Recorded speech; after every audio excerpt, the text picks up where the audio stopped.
ये आपने एक बड़ा फैक्ट ये कैलकुलेशन बताया कि फाइनेंशियल के आखिर तक जो है दुगना रिटर्न आने की यहाँ पे उम्मीद की जा सकती है। लेकिन आपने इस पे गौर किया क्या?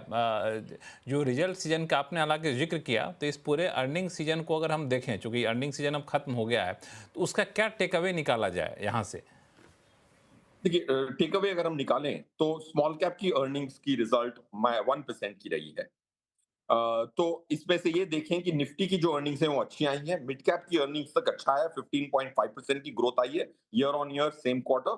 बट स्मॉल कैप जो 250 कंपनियां हैं जो म्यूचुअल फंड मैनेजर के लिए बाइबल है, या जो भी किताब आप होली किताब लें, वो है for a mutual fund fund manager, उसकी सिर्फ 1% की अर्निंग्स ग्रोथ आई है। बट इसमें मैं आपको एक बहुत इंपॉर्टेंट चीज बताने वाला हूं, लास्ट ईयर की कोई इस पे बात नहीं कर रहा है। लास्ट ईयर इसी एनएसई स्मॉल कैप 250 की अगर मैं बात करूं, तो उसमें सब लोग कह रहे हैं कि अर्निंग्स नेगेटिव -9% थी। एक्चुअली हमारा आंकड़ा कहता है कि लास्ट ईयर भी एनएसई स्मॉल कैप 250 की अर्निंग्स 18% से बड़ी हैं। उसमें 63 स्टॉक्स चेंज हो गए थे।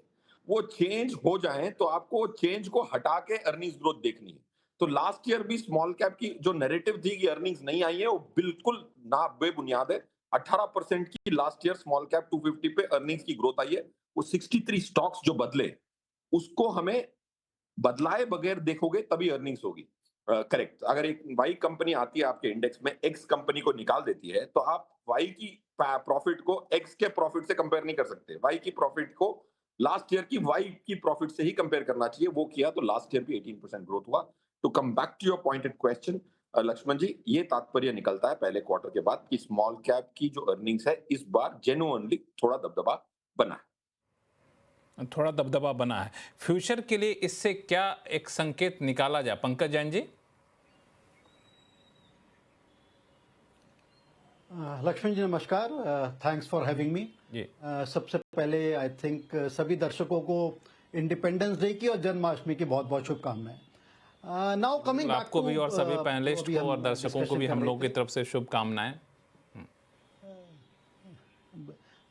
बिल्कुल, जो अब तात्पर्य निकाल देते, एक तो जो हम S&P का जो एक अपग्रेड आया है ट्रिपल बी माइनस से triple B, I think this was long overdue. I think काफी दिनों से जो एक मार्केट में आभास था, I think this was almost inbuilt into the market की आने वाला है। मैं एक डाटा देख रहा था कि S&P की टोटल रेटिंग्स कितनी होती है, तो उसमें मैंने देखा करीब 22 रेटिंग होती है। और अगर टॉप से देखें तो I think triple B is on the 9th, and नीचे से देखें तो हम 14th पे हैंगे। जो अभी हमारी कुछ दिन पहले तक जो ग्रेडिंग थी ट्रिपल बी माइनस, वहां तक इन्वेस्टमेंट ग्रेड मानी जाती है, उसके नीचे स्पेकुलेटिव ग्रेड चली जाती है। एंड कुछ एक ऐसे देश हैं, say something smaller nations like Malaysia, Thailand, Botswana, which still carry a better rating than India. तो कई बार समझ नहीं आता कि S&P का even a Spain country like जो आज से कुछ साल पहले डिफॉल्ट की कतार पे था, काफी अच्छी रेटिंग है। सो एनीवे, इस रेटिंग का एब्सोल्यूट टर्म पे कितना, how do they derive at, I think कई बार उस पर प्रश्न चिन्ह आ जाता है, बट काफी हेल्पफुल रहता है। आई थिंक सबसे बड़ा हेल्प तो इंडिया को रहेगा कि जो इंडिया की बोरिंग है, बोरिंग कॉस्ट है, उस पे इंडिया को काफी फायदा मिलेगा। एंड एक अच्छी पॉजिटिविटी मेरे को लगता है कि आज के सेशन में देखने को नहीं मिली है, बट मंडे ऑनवर्ड्स डेफिनेटली उसके अंदर एक बहुत बड़ा फैक्टर रहेगा कि फ्राइडे को जो एक काफी बड़ी जो एक ग्लोबल मीटिंग है कि उसका क्या रहता है। तो definitely it would add to the positivity. But दो तीन चीजें मैं इसमें ऐड करना चाहूंगा, जो भी मेरे कलीग्स भी जानकारी दे रहे थे। जिस तरह की एग्रेसिव एफआई सेलिंग चल रही है, पिछले 12 महीने में देखें एग्जैक्ट डाटा में करीब 3,55,000 करोड़ की एफआई सेलिंग कर चुके हैं। इवन इन मंथ ऑफ अगस्त, जो कि अभी कुछ ही ट्रेडिंग दिन हुए, करीब 22-23 हजार करोड़ की सेलिंग कर चुके हैं। जुलाई में भी काफी एग्रेसिव 46-47 हजार करोड़ की सेलिंग थी।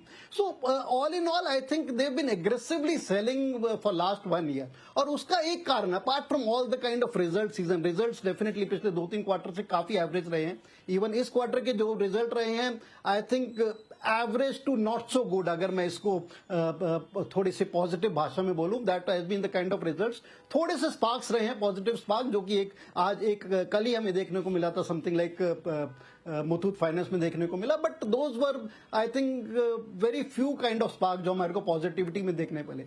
हमें ये नहीं भूलना चाहिए कि एफआईज का जो पैसा हैगा, there is some percentage of money which tends to chase growth, which tends to chase that extra alpha for their returns, और वो पैसा मेरे को लगता है कि थोड़ा सा भी शिफ्ट हो रहा है। नॉट टू फॉरगेट, अगर हम पिछले दिनों देखें सम ऑफ द एशियन मार्केट से, something like Japan, something like Taiwan, काफी सारी ऐसी मार्केट्स हैं जो काफी अच्छे रिटर्न दे रही है। चाइना में भी बड़ा अच्छा रिटर्न दिया है। देयर आर यूरोपियन मार्केट में, जब यूएसए की तो डेफिनेटली मार्केट रिकॉर्ड हाई पे चल रही है। सो आई थिंक सम मनी जो है इधर से वो शिफ्ट हो रहा है, और वो पैसा जब तक इंडिया में ग्रोथ पैटर्न वापस नहीं आएंगे, मेरे को लगता है इमीडिएट बेसिस पे नहीं आएगा।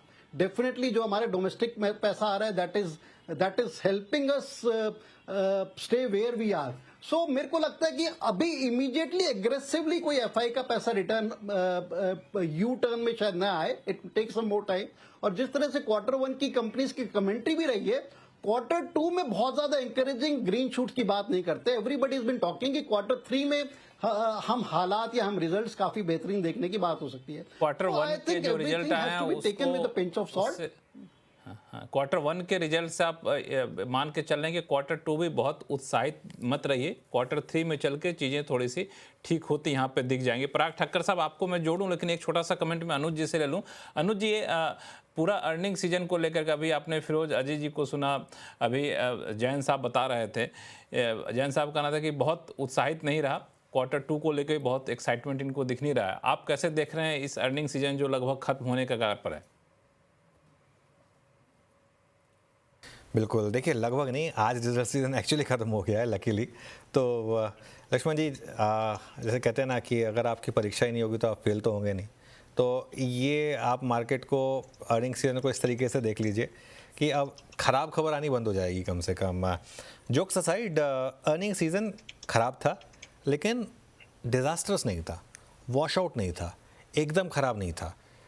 एक्सीडेंट्स भी हुए, पीजी इलेक्ट्रोप्लास्ट जैसे, जहां मैसिव करेक्शन आई, मैसिव डिक्लाइन आई, लेकिन मुथूट फाइनेंस जैसे शानदार नंबर्स भी रहे जहां पर स्टॉक्स बहुत तेज़ी से भागे भी।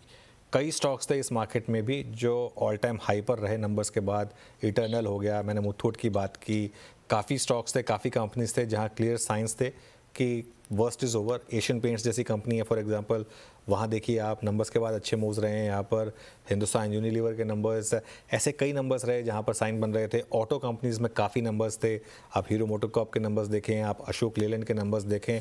तो ऐसा नहीं है कि ये अर्निंग सीजन पूरा ख़राब था। हाँ, उतना अच्छा नहीं था जितनी मार्केट को ज़रूरत थी, लेकिन एक उम्मीद जरूर जगा रहा है कि अगले क्वार्टर में शायद अर्निंग्स थोड़ी सी इम्प्रूव और होंगी।